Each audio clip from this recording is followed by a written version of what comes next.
اور یہ اللہ تعالیٰ کی رضا کی دلیل ہوتی ہے۔ کسی نے واصف علی واصف مرحوم سے پوچھا تھا کہ آپ کو کیسے پتہ چلے گا کہ میری نماز قبول ہو گئی ہے؟ تو کہا ایک نماز کے بعد جب دوسری عطا ہو جائے تو سمجھ لو پہلی قبول کر لی گئی۔ تو یہ سعادت مند لوگ ہیں جو 5 گانا نماز شعار زندگی رکھتے ہیں اور ان کی نماز قضا نہیں ہونے پاتی۔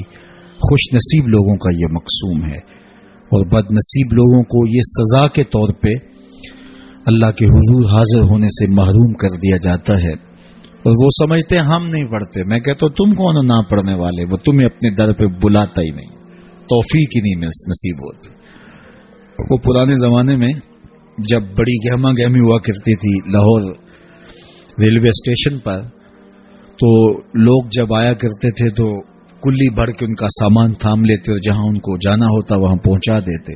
تو ایک صاحب اترے تو ایک بوڑھے کلی نے سامان پکڑ لیا، تو جب اسٹیشن سے باہر آئے تو سامنے نوری مسجد پڑتی ہے، تو اس کے قریب پہنچ کر اس نے کہا کہ میکلوڈ روڈ پہ جانا تھا، تو کہا میری نماز اثر ابھی رہتی ہے تو تم سامان کے پاس رکو میں نماز پڑھ لوں۔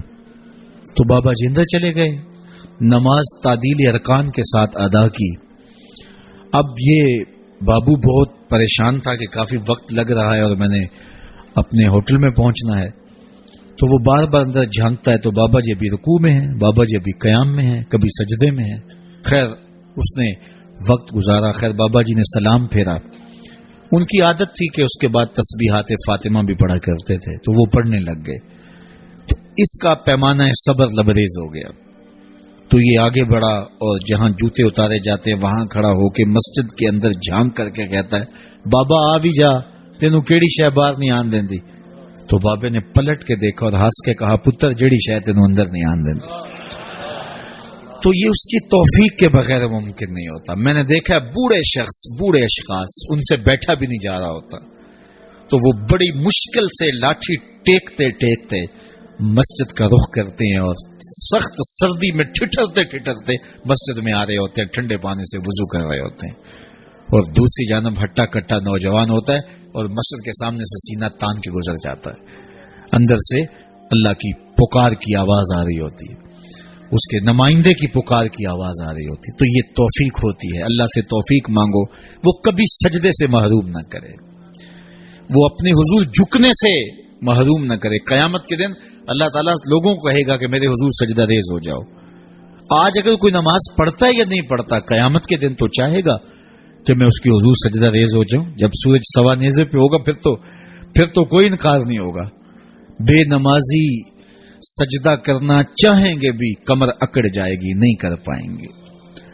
اللہ فرماتا ہے قرآن مجید کے اندر کچھ لوگ جہنم کو دھکیلے جا رہے ہوں گے، ان کے ملنے والے کوئی راستے میں ملیں گے، ان کو کہیں گے ما سلککم فی سقر، تم جہنم میں کیوں جا رہے ہو؟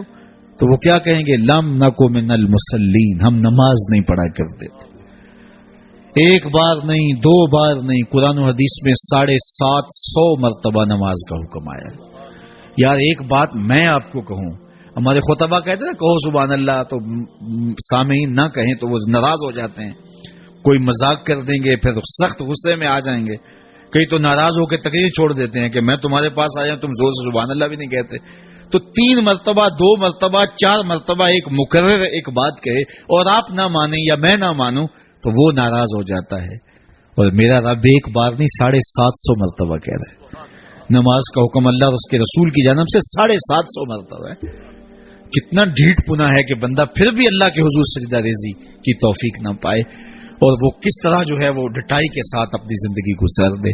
5 گانا نماز شعار زندگی بنا لو، یہ دین ہے، اس کو اچھی طرح سے روحوں میں اتار لو، اور 5 گانا نماز کبھی بھی تم سے قضا نہ ہونے پائے۔